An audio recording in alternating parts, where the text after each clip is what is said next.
अरे देवा, कल्पना करा, तुमच्या आजूबाजूला असलेल्या कोणत्याही गोष्टीला नावच नाहीये. कसं होईल? नाव नाही म्हणजे चिंटूला पण नाव नसेल, मग आई मला हाक कशी मारेल? हा आहे आपला चिंटू.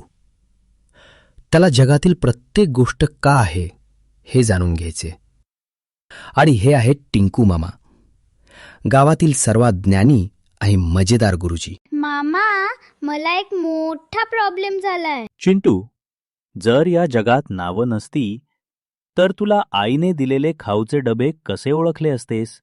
सगळे डबे सारखेच दिसले असते. मामा, बाईंनी शिकवलं नाम, पण मला समजतच नाहीये. ही इतकी सारी नावं कशासाठी आहेत? झाड, कुत्रा, शाळा, कशाला हवीत ही नावं? चिंटू, जर या जगात नावं नसती तर तुला आईने दिलेले खाऊचे डबे कसे ओळखले असतेस? सगळे डबे सारखेच दिसले असते. बरोबर.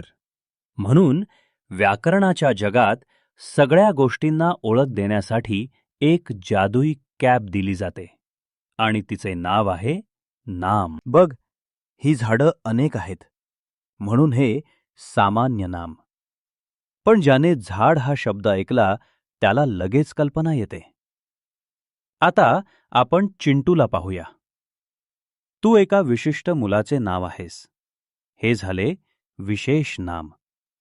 आणि हा तुझ्या चेहऱ्यावरचा आनंद. तो दिसतो पण स्पर्श करता येत नाही. हा झाला भाववाचक नाम. मी टिंकू मामांना बघितले. हे विशेष नाम. अरे, ती गाय आहे. सामान्य नाम. जगातल्या प्रत्येक गोष्टीला एक नाम आहे. नाम आहे म्हणून आपण एकमेकांना ओळखू शकतो, भावना समजू शकतो आणि जगात संवाद साधू शकतो. नाम म्हणजे फक्त शब्द नाही, ती आहे जगाची ओळख. नाम प्रॉब्लेम झाला सॉल्व. आता घरातल्या 5 वस्तूंची नावं आणि त्यांचे प्रकार कमेंटमध्ये सांगा. अशीच अजून मजेशीर गोष्ट शिकायची आहे का? मग लाईक करा, सबस्क्राईब करा आणि पुढची गोष्ट चुकवू नका.